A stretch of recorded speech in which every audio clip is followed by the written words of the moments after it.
الحمدللہ وکفا والصلاة والسلام علی سید الانبیاء اما بعد فاعوذ باللہ من الشیطان الرجیم بسم اللہ الرحمن الرحیم قال النبی صلی اللہ علیہ وآلہ وسلم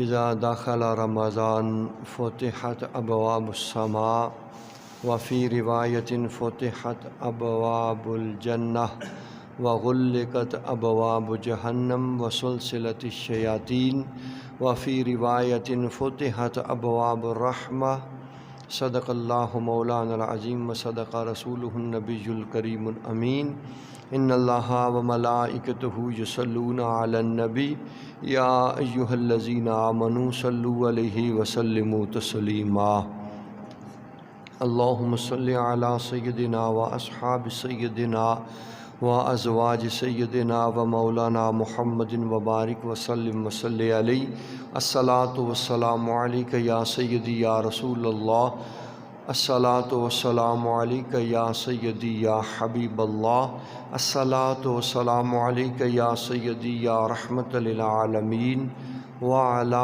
آلک و اصحابک یا سیدی یا خاتم النبیین۔ نہایتی واجب الاحترام معزز محترم محتشم سامعین ذی وقار، اللہ رب العالمین جل وعلا کے پیارے حبیب لبیب آقا کریم علیہ تحیت و تسلیم کا ایک فرمان عالی شان آپ کی سماعتوں کے حوالے کیا۔ آقا علیہ الصلاۃ والسلام نے ارشاد فرمایا اذا دخل رمضان، جب رمضان المبارک آ جاتا ہے تو پھر کیا ہوتا ہے؟ فرمایا فتحت ابواب السماء، آسمان کے دروازے کھول دیے جاتے ہیں، وفی روایت فتحت ابواب الجنہ، اور دوسری روایت میں ہے کہ جنت کے دروازے کھول دیے جاتے ہیں، وغلقت ابواب جہنم، اور جہنم کے دروازے بند کر دیے جاتے ہیں، وسلسلت الشیاطین، اور شیطانوں کو جکڑ دیا جاتا ہے، وفی روایت فتحت ابواب الرحمہ، اور دوسری روایت میں ہے کہ رحمت کے دروازے کھول دیے جاتے ہیں، او کما قال۔ تو اس ماہ مقدس کے اندر پروردگار عالم اپنی کرم نوازیاں اور اپنی مہربانیاں اپنے بندوں پر بے حد و بے حساب اور بے شمار نازل فرماتا ہے۔ اس ماہ مقدس سے پھر ہمیں زیادہ سے زیادہ فائدہ حاصل کرنا چاہیے، لیکن صورتحال اس کی بالکل برعکس ہے۔ ایک سادی سی مثال آپ کی خدمت میں پیش کر دوں۔ کس طرح آپ غور کریں، ایک انسان ہو، ہم اس کے ساتھ ہر وقت حسن سلوک کرتے رہیں، ہر وقت ہم اس کی امداد کے لیے کوشاں رہیں، ہر وقت اس پر احسان اور مہربانی کرتے رہیں، لیکن وہ انسان کسی وقت موقع آنے پر ہماری بے توقیری اور بے عزتی کا ارتکاب کرے، ہمارے ساتھ بد سلوکی اور بد کلامی کرے، ہمارا حکم ماننے سے انکار کر دے، تو پھر ہم اس کے ساتھ کبھی حسن سلوک روا رکھیں گے؟ ہرگز نہیں۔ ہم اس کے ساتھ اچھا سلوک کرنے کے ساتھ ساتھ احسان کریں گے، اس کی مدد کے لیے کوشاں رہیں گے؟ کبھی بھی نہیں۔ کیوں؟ کہ اس نے ہماری بے توقیری کا ارتکاب کیا ہے، اس نے ہماری حکم عدولی کی ہے، ہمارے کسی بھی وقت کے کیے ہوئے احسان اور کسی بھی نیکی کو بلوج خاطر نہیں رکھا، اور ہم کہتے ہیں کہ تو کس قدر بے وفا اور بے حیا ہے کہ میری کسی وقت کی ہوئی نیکی کا خیال ہی کر لیتا، کچھ حیا اور احساس ہی کر لیتا، تو ہم موقع پانے پر اس سے ضرور انتقام لیتے ہیں اور اسے کبھی بھی معاف نہیں کرتے۔ اور ادھر آئیے اور غور کیجئے کہ ہمارا رحمان الرحیم رب ہم پر کس قدر مہربان ہے، کس قدر وہ کریم ذات ہم سے حسن سلوک روا رکھ رہی ہے کہ ہماری ہر زندگی کی گھڑی جو ہے وہ اللہ رب العالمین کی نافرمانی میں گزر رہی ہے، صبح سے شام تک، شام سے صبح تک، ایک دن سے دوسرے دن تک، ایک ہفتے سے دوسرے ہفتے تک، ایک ماہ سے دوسرے ماہ تک، ایک سال سے دوسرے سال تک، ہماری زندگی کا ایک ایک لمحہ اللہ رب العالمین کی نافرمانی کی نظر ہو رہا ہے۔ ہماری زندگی کی تمام تر گھڑیاں اللہ رب العالمین کی بارگاہ کے اندر نافرمانیاں کرتے ہوئے گزرتا چلا جا رہا ہے۔ اس کے باوجود وہ ذات کتنی مہربان ہے، اس کے باوجود وہ ذات کتنی کریم ہے کہ اس نے ہمیں زندگی کے اندر بخشش و مغفرت حاصل کرنے کے لیے رمضان المبارک کی صورت میں ایک سنہری موقع اور عظیم موقع عطا فرما دیا کہ اے حضرت انسان، اب بھی وقت ہے کہ ہم نے تیری بخشش و مغفرت کا سامان کر دیا کہ اب بھی تو صراط مستقیم پہ گامزن ہو جا، اب بھی تو اپنے گناہوں سے تائب ہو جا، اب بھی تو میری بارگاہ میں جھکنے والوں میں شامل ہو جا، تو میری بخشش اور میری مغفرت تمہارا مقدر بن سکتی ہے۔ سامعین ذی وقار، ہماری زندگی جو ساری کی ساری اللہ رب العالمین کی نافرمانی میں گزر جاتی ہے، ساری زندگی اللہ رب العالمین جل وعلا کی بارگاہ کے اندر بے ادبیاں اور گستاخیاں کرتے کرتے گزر جاتی ہے، اس کے باوجود وہ رحمان و رحیم رب نہ تو ہماری خطاؤں کو دیکھتا ہے، نہ ہماری خطا کاریوں کو دیکھتا ہے، نہ ہماری سیاہ کاری کو دیکھتا ہے، نہ ہماری گنہگاری کو دیکھتا ہے۔ وہ فقط اور فقط اپنے حبیب لبیب اور اپنے محبوب کریم صلی اللہ علیہ وآلہ وسلم کی یاری کو دیکھ رہا ہے اور ہم پہ کرم بالائے کرم کر رہا ہے۔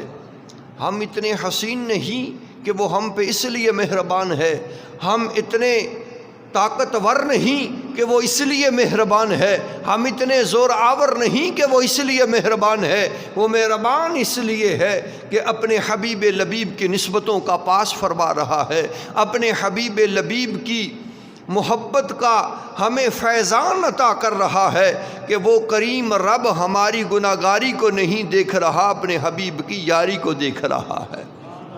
تو ہمیں پاس کرنا چاہیے، لحاظ رکھنا چاہیے کہ اس نے ہماری بخشش کے لیے کتنے سامان کر دیے، کتنی مہربانیاں کر دیں۔ ہماری زندگی جو فسق و فجور سے بھری پڑی ہے، ہماری زندگی جو سستی اور غفلت کی بھینٹ چڑھ چکی ہے، ہماری زندگی جو اللہ رب العالمین کی نافرمانی کرتے کرتے تمام ہو رہی ہے، اس کے باوجود اس نے ہماری بخشش و مغفرت کے سامان کر دیے، ہمیں اپنی بارگاہ میں قرب حاصل کرنے کا انتظام بھی عطا کر دیا، اور ہم بجائے اس کے کہ اپنے رحمان و رحیم رب کی بارگاہ کا قرب حاصل کریں، بجائے اس کے کہ اللہ رب العالمین کی بارگاہ میں بخشش و مغفرت حاصل کریں، ہم پھر بھی اکڑے ہوئے ہیں اور اللہ رب العالمین کی بارگاہ کے اندر گستاخیاں اور بے باکیاں کرتے ہوئے اپنی تباہی اور بربادی کا سامان اکٹھا کر رہے ہیں۔ تو الامان والحفیظ مقام غور اور مقام فکر ہے کہ ہم کس قدر اپنے کریم رب کی رحمت سے دور ہوتے چلے جا رہے ہیں، کس قدر اس کی بارگاہ سے ہٹے چلے جا رہے ہیں۔ آپ غور کریں اور دیکھیں، حقیقت بات ہے، دل خون کے آنسو روتا ہے کہ ہم پر اگر ہماری ان بدعمالیوں کی وجہ سے قہر خداوندی نہ نازل ہو تو اور کیا ہو، ہم تو اس کی رحمت کے کسی اعتبار سے حقدار نظر آتے ہی نہیں۔ اس ماہ مقدس کو ہماری بخشش و مغفرت کے لیے ہمیں عطا کیا گیا۔ یہ وہ عظیم ماہ مقدس ہے کہ جس کے اندر اللہ نے احسان عظیم کرتے ہوئے آسمانوں کے دروازے بھی کھول دیے، اپنی رحمتوں کے دروازے بھی کھول دیے، اپنی جنتوں کے دروازے بھی کھول دیے، جہنم کے دروازے بند کر دیے جاتے ہیں، اور ہمارے ازلی دشمن جو ہر وقت ہماری راہ میں رکاوٹیں پیدا کرتا ہے، اس شیطان اور اس کے چیلوں کو قید کر لیا جاتا ہے کہ اے بے راہ روی کے شکار انسان، اب تو ہم نے تیرے لیے آسانیاں پیدا کر دی، ہر رکاوٹ کو دور کر دیا، اب تو آ جا بارگاہ الوہیت کے اندر جھک جا، اب تو آ جا اپنے رحمان و رحیم رب کو منا لے۔ تو سامعین، اس کے باوجود اللہ کا اتنا احسان اور فضل عظیم ہے، اس کے باوجود پھر بھی ہم کیا کر رہے ہیں؟ ہم بیرا روی کا شکار ہیں، ہم اپنی بدعمالیوں کے اٹاٹوپ اندھیروں میں ڈوبے چلے جا رہے ہیں، ہم اپنے اس فسق و فجور کی دلدل میں دھنسے چلے جا رہے ہیں۔ آج بھی اگر ہم نے اپنے آپ کو رب سے بخشوایا نہیں تو کون سا وقت ہوگا جب ہم بخشوائیں گے؟ اس ماہ مقدس کے اندر ہر رات پروردگار عالم آسمان دنیا پہ نزول فرماتا ہے اور اعلان ہوتا ہے کہ مجھ سے بخشش مانگ لو۔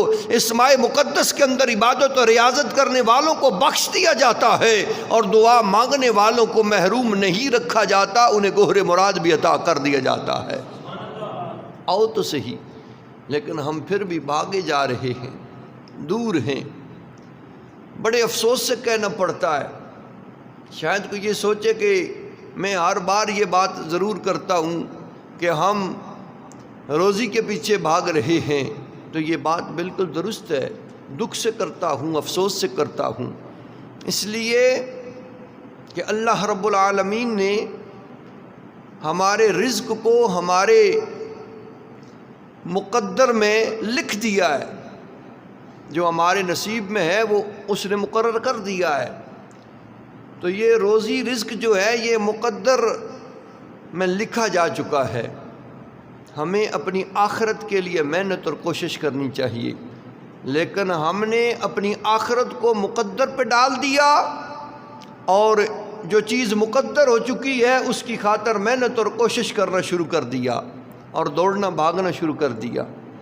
حالانکہ روزی مقدر سے نہیں ملتی، یہ محنت سے نہیں ملتی ہے، یہ مقدر سے ملتی ہے، نصیب میں اس نے لکھ دی ہے۔ ٹھیک ہے، محنت کرنے سے 4 چاند لگتے ہیں، لیکن محنت کرنے سے ہم اپنی آخرت کو سنوار سکتے ہیں، لیکن اس کے لیے محنت نہیں کرتے، اور جس چیز کو مقدر میں لکھ دیا گیا ہے اس کے لیے محنت کر رہے ہیں۔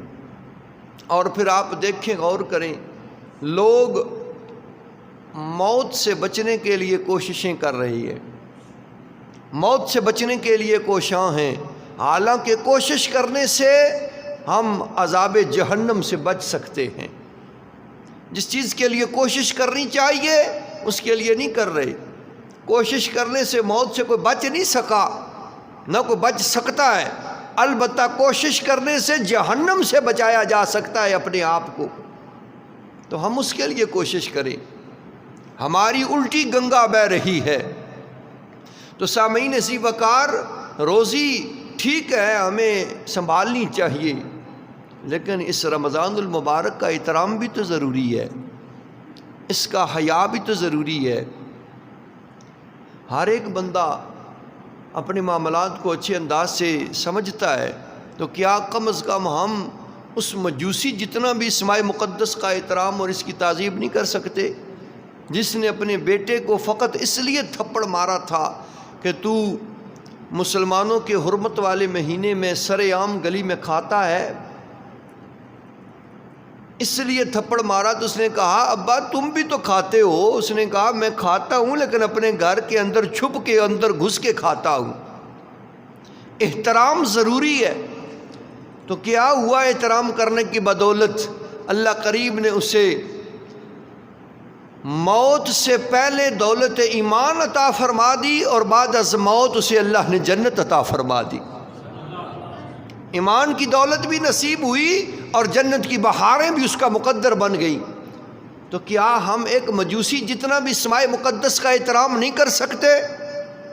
وہ ایک بد عقیدہ اور بد مذہب تھا، اس کے باوجود اس نے مسلمان کے مذہب کا احترام کیا، مسلمان کے عقیدے کا پاس اور لحاظ رکھا۔ ہم پتہ نہیں کس کیٹیگری کے مسلمان ہیں، ہم پتہ نہیں کس نوعیت کے مسلمان ہیں، مجھے یہ بات سمجھ نہیں آتی۔ امام الانبیاء کے غلاموں، اس ماہ مقدس کے اندر خدا شاہد ہے، اب بھی میں اپنی آنکھوں سے دیکھ کے آیا ہوں، لبے سڑک بیٹھے لوگ کھانا کھا رہے ہیں۔ کیسے ہم مسلمان ہیں اور کیسی ہماری مسلمانی؟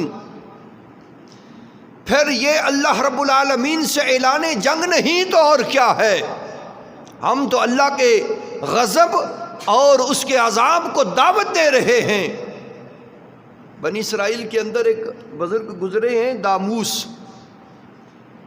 ایک دن اپنے حجرے سے باہر نکلے نا تو دیکھا کہ پہاڑوں پر بڑی خشکی ہے، بڑی ان کے اوپر وہ بے رونق سی، اور وہ ان کے بنجر ہونے کے اثرات نمودار ہیں۔ تو عرض کیا کہ اللہ کریم، اگر ان پہاڑوں پر سبزہ اگ جائے، شگفتگی آ جائے، ہریالی ہو جائے تو کتنا اچھا نہ لگے؟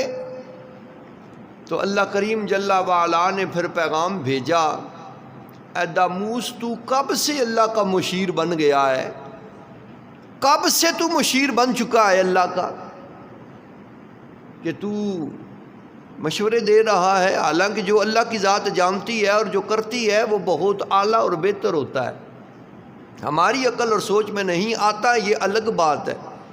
جب حضرت داموس نے یہ بات سنی نا تو لرز گئے، پھڑک گئے اور عرض کیا کہ پروردگار عالم، اب میں اس وقت تک نہ کھاؤں گا نہ پیوں گا جب تک تو میری معافی قبول فرما کر اسی طرح مجھے مژدہ سنا نہیں دیتا کہ داموس ہم تجھ سے راضی ہیں۔ اس وقت تک کھاؤں پیوں گا نہیں۔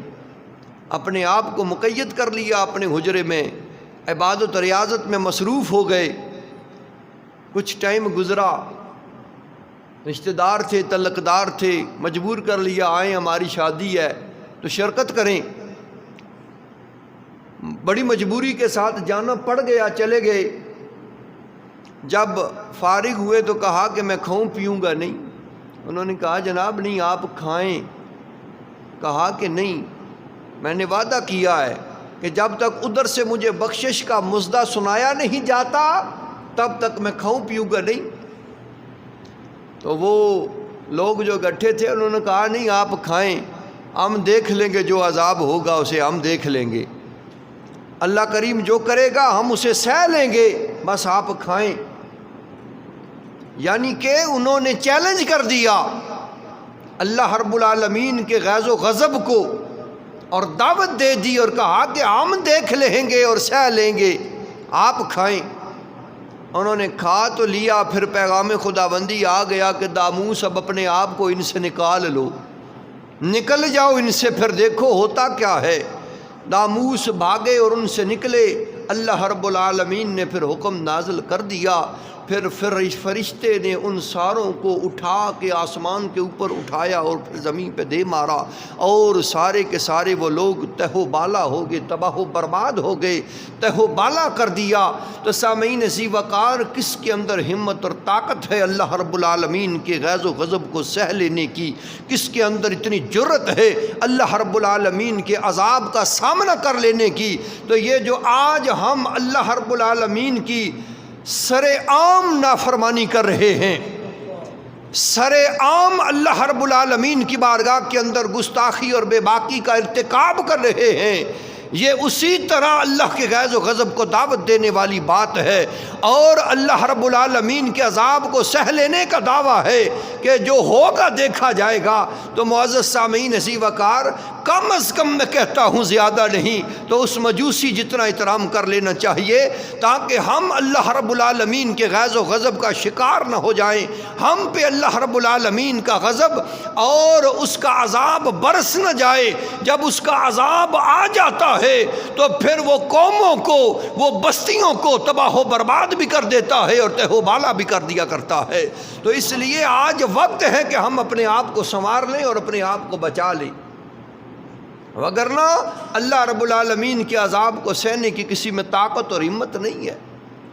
تو کم از کم کچھ نہ کچھ اس بارگاہ کا حیا اور اس بارگاہ کا احترام ہمیں کرنا چاہیے، تاکہ ہم اس کے فضل اور اس کے کرم میں آئیں اور اس کے غیظ و غضب کا نشانہ نہ بنیں۔ اتنی طاقت اور ہمت نہیں ہے کسی کے اندر اس کے عذاب کو سہ لینے کی۔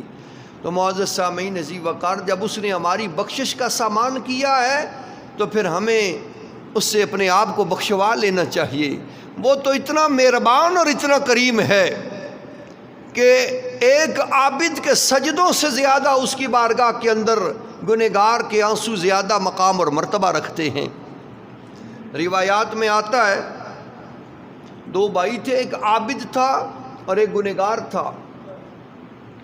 گنہگار کی موت آ گئی، اس عبادت گزار نے کہا بھائی تیرے پلے اور پاس کچھ بھی نہیں ہے تو کیسے مرے گا، کس منہ سے بارگاہ الوہیت کے اندر جائے گا؟ کاش کہ ہمیں یہ خیال اور احساس ہو جائے کہ ہم بھی اس کریم رب کی بارگاہ میں کس منہ سے جائیں گے۔ رمضان المبارک تھا اور ہم جناب اپنی روزی کے چکر میں پڑے رہے اور رمضان المبارک کی بے توقیری اور بے حرمتی کرتے رہے۔ اس دوران اگر موت آ جائے تو کیسے مریں گے، کس منہ کے ساتھ اللہ کی بارگاہ میں جائیں گے؟ الحمدللہ جنہوں نے روزے رکھے ہیں موت انہیں نہیں آئی، کام ان کا بھی ہو جائے گا، 2-4 دن میں ضرور ہی ہو جائے گا۔ لیکن جو نہیں رکھتے وہ کس سے؟ یہ رمضان المبارک کے اندر جو مر جاتا ہے نا، میں کہتا ہوں اگر کام کی وجہ سے کوئی مرتا ہے تو یہ بھی ایک بہت بڑی عظمت کی بات ہے کہ اللہ کی تابعداری میں وہ مرے گا نا۔ مرنا تو ہر صورت میں ہی ہے، اور جو اس ماہ مقدس کے اندر مر جاتا ہے اس بندے کا اجر کیا ہے؟ قیامت تک آنے والے رمضان المبارک کا اسے اجر اور ثواب عطا کیا جاتا ہے۔ جو رمضان المبارک میں مر جائے، تو جو بندہ ڈٹھائی سے مر جائے، اللہ کریم کی نافرمانی کرتے کرتے، اللہ رب العالمین کی بارگاہ میں گستاخیاں اور بے باکیاں کرتے کرتے مر جائے، پھر اس کا حال کیا ہوگا؟ آپ سیانے ہیں، پھر سمجھدار ہیں، سمجھ جائیں۔ تو سامعین اسی وقار وہ مہربان بھی کتنا ہے، بخشنے پہ آئے تو ایک آنسو پہ بخش دیتا ہے، اور پکڑنے لگے تو پھر بڑے بڑے صوفی پکڑے جاتے ہیں۔ اس لیے احتیاط برتنی ضروری ہے۔ تو اس عبادت گزار نے کہا کہ کس منہ سے مرے گا، کیسے اللہ کی بارگاہ میں جا پائے گا؟ تو اس گنہگار نے کہا بھائی مجھے یہ بتاؤ، اگر میرا فیصلہ پروردگار عالم نے میری ماں کے حوالے کر دیا تو میری ماں کیسا فیصلہ کرے گی؟ اس نے کہا ماں تو پھر اچھا ہی فیصلہ کرے گی نا، ماں یہ تو نہیں کبھی چاہتی کہ میری اولاد کو تکلیف پہنچے، تو جب اولاد کو تکلیف پہنچتا ہوا برداشت نہیں ہوتا ماں کو، تو اولاد کو کسی تکلیف میں مبتلا کر دینا یہ کیسے برداشت کر سکتی ہے؟ تو اس نے کہا پھر غور کر، جب ایک ماں اپنی اولاد کو تکلیف میں مبتلا ہوتا دیکھ نہیں سکتی، ایک تکلیف میں مبتلا کر نہیں سکتی، تو وہ کریم ذات تو ایک ماں کی ممتا سے 70 گنا زیادہ اپنے بندوں پر مہربان ہے۔ بس مجھے اس کی ذات پہ تقیہ اور بھروسہ ہے، وہ مہربانیاں کرے گا۔ پھر وہ مر گیا، اس کے بھائی نے اسے خواب میں دیکھا، کہا کہ سناؤ رب نے تمہارے ساتھ کیسا معاملہ کیا ہے؟ اس نے کہا کہ اللہ رب العالمین نے مجھے بخشش کے پروانے عطا کر دیے۔ وہ عابد بھائی کہتا ہے کس سبب پر وجہ سے؟ اس نے کہا کہ اللہ کی رحمت اور اس کے فضل پر ایمان اور تقیہ کرنے کی وجہ سے موت سے پہلے جو جملے میں نے تم سے کہے تھے وہ جملے میری بخشش و مغفرت کا سبب بن چکے ہیں۔ ذرا زور نہ لاکھی چھوڑو سبحان اللہ، ایک بار پھر آکی سٹو پلا ماشاءاللہ، اللہ اجر عطا فرمائے۔ تب کی جو یاد کو نہیں نا کھج نہیں ہونا میں ترا جائے تو سا کیا ہے، باقی بندہ تھوڑا زور کا دلائی چھوڑا لانے نا پہ لوگ زور باہر کولر رکھے بنیاں پر دب و دب پہ زور لانے، تو انہوں نے زور انہوں کی نصیب ہوا تو ساڑھے کی نصیب کم۔ چلو وہ بھی چنگا، روزی سامنی ضروری ہے۔ عام لوگ کہنے جی وہ تو کون جی اللہ انہوں کی پتہ جیسا جی روزی بھی سامنی نے تو پھر روزے تو روزی کٹھے کیاں بھیجے نے؟ تو میں آخیا اللہ کریم ہو یہ فرمایا نا کہ میں آزمائش بھی کرساں، وہ آزمانا بھی ہے نا کہ ماڑے تابعدار تے نیک بندے کہڑے تے جھوٹاں کہڑیاں، پتہ لگا نا لوکاں نے سامنے بھی تو یا ہونا چاہیے نا کہ اللہ نے تابعدار کہڑے تے جھوٹاں کہڑیاں، تاکہ پتہ لگے۔ اس واسطہ معزز سامعین وہ آزمائشاں کرنا تک اچھے لوگ اوہی ہیں، کامیاب لوگ اوہی ہیں جڑے اس نے بارگاہ وچ ہر وقت اس نے رضا تے راضی رہنے. مکی گیا سی کام اللہ کرسی تے چواں دیہڑے نہ مکا 8 چ مکی گیا سی اللہ کرسی مکسی نہ کو رہتا ہے تے جے سائی مکی گئے تے پھر کہڑے منہ نہ گیا سن جناب. اللہ نے بارگاہ چ خیال کرنا چاہیے، احتیاط کرنی چاہیے. میں تو سمجھنا کہ وہ لوگ چنگے سے نا، کم از کم مجوسی جتنا نہیں تو انہاں دیہاتیاں تے زمینداراں جتنا تو انہاں ان پڑھاں جتنا تو خیال کرنا چاہیے نا. کوئی 2 بندے سے نا کچھ نے سفر پہ کرنے سن، روزیاں بھی تو روزہ دوواں نہ کوئی نہیں سی تو ایک دوے کو دوئے یا یہاں پہ کرنے سن کہ پتہ نہ لگا دوے کی ماڑا روزہ کوئی نہیں ہے. ہوں تو اصل لان کرائی چھوڑ لیا سویرا بھائی اصل نے تو روزہ کوئی نہیں. تو اس لیے لوگ اتنا حیا کرنے سن کہ کم از کم ایک دوے کو حیا کرو. جدو گناہ بندے اور اللہ نے درمیان ہوئے نا تو معافی مل سکنی ہے. تو جس لئے اصا گواہ بنائی سٹ رہے ہیں نا تو پھر اس لئے رولا مشکل ہوئی گشنا، پھر وہ معاملہ اور ہوئی گشنا. تو گشنے سے نہ پیو دوئے تو انہیں ولہ نال ہوں پانی چھو دیا دوواں کی ترے لگی سی پیدل سفر سے. اس لئے کہڑے سکوٹر ہونے سن. انہوں نے آکھا چلو قرآن نائی کی نہیں ہے، چلو اس صاحب نالے کٹ کٹ پانی ہے نا کوئی دلہ ترساں نالے نائی کنساں.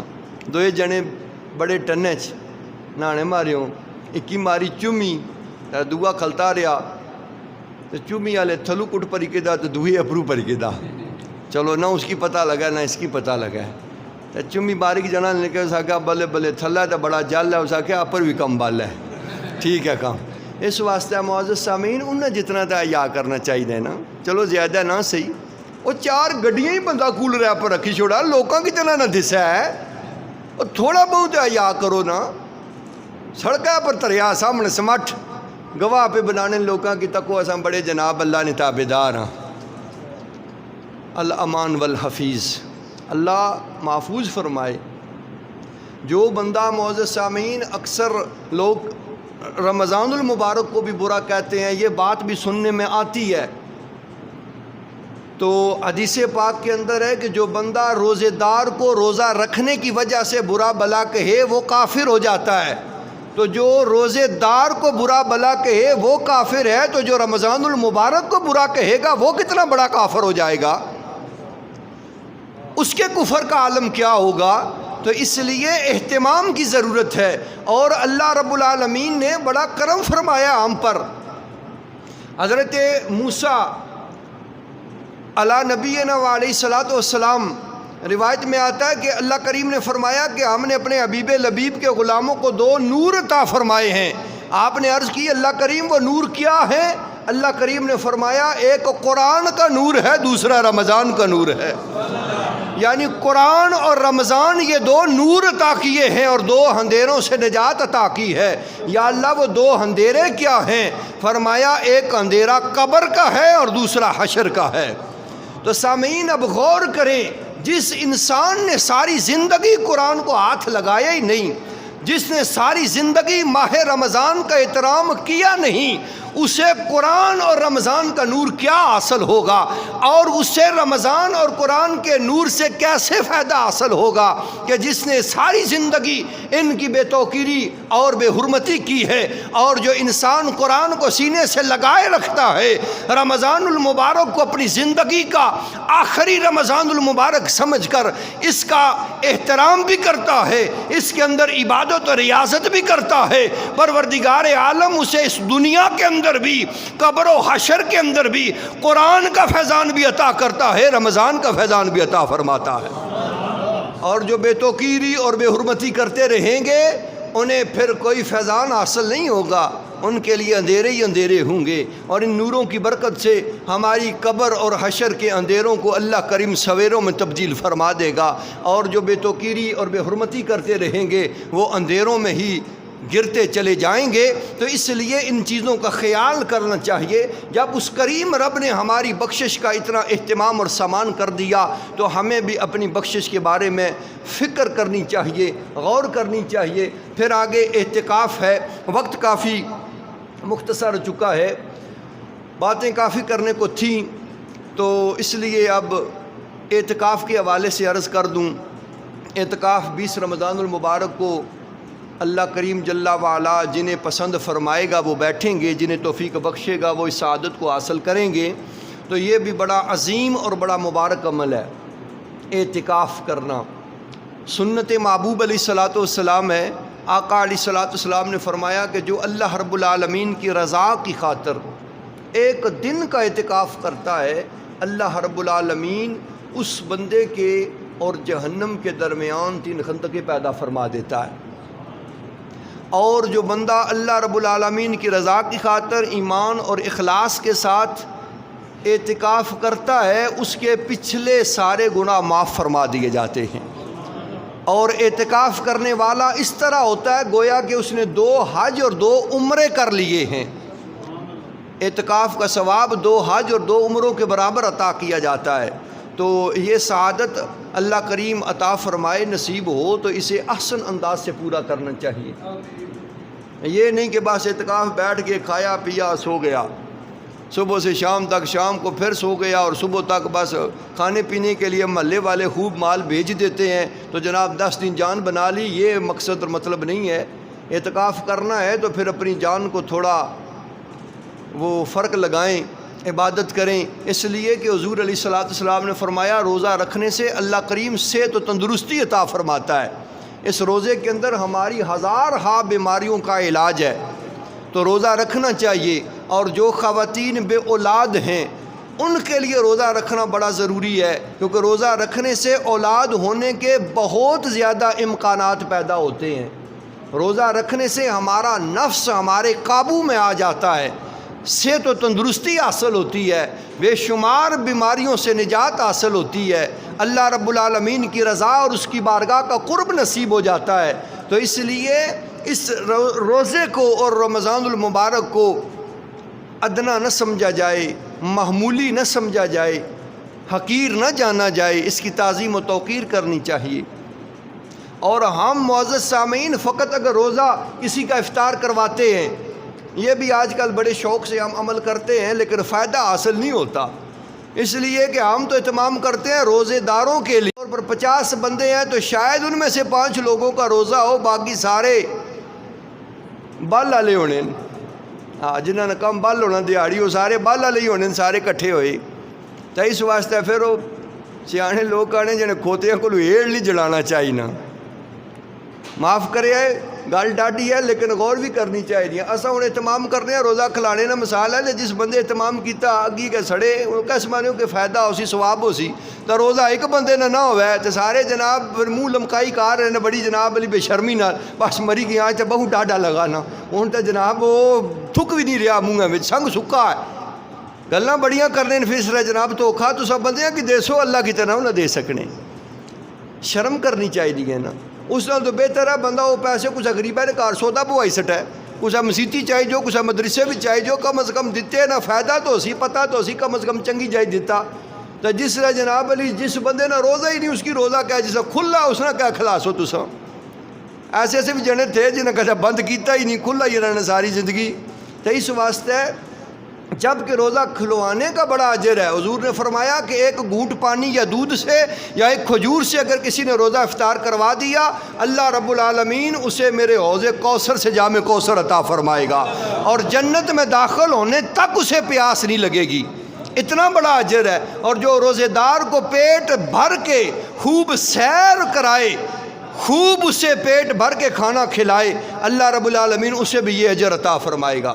اور روزہ افطاری کرواتے ہیں جب ہم، تو روزہ افطار کروانے والے کے سارے گناہ معاف کر دیے جاتے ہیں، روزے دار جتنا اسے اجر اور ثواب عطا کیا جاتا ہے اور اس کے رزق میں برکت عطا کر دی جاتی ہے، اس کی نیت اس کے کام۔ لیکن آج کل ہمیں یہ خیال رکھنا چاہیے کہ ہمیں پتہ ہے جب لوگ روزہ نہیں رکھتے تو پھر ان کو روزہ کھلوانا کیسا، کسی غریب نادار کو، کسی یتیم مسکین کو گھر میں آپ سودا ڈلوا دیں، ایک دن 100 بندے کو کھلانے کے بجائے کسی ایک کے غریب کے گھر میں ڈال دیں، وہ 100 دن کھائے گا تو اللہ کریم راضی ہو جائے گا۔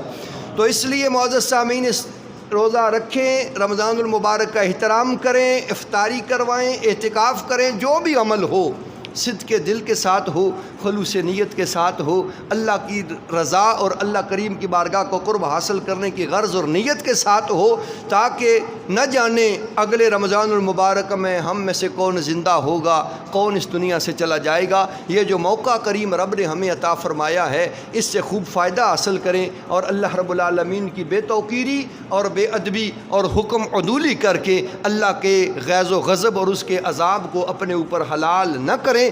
دعا ہے کہ پروردگار عالم ہمیں عمل کرنے کی کما حق ہو توفیق عطا فرمائے۔ وما علینا الا البلاغ المبین، سنتیں ادا کر لیں۔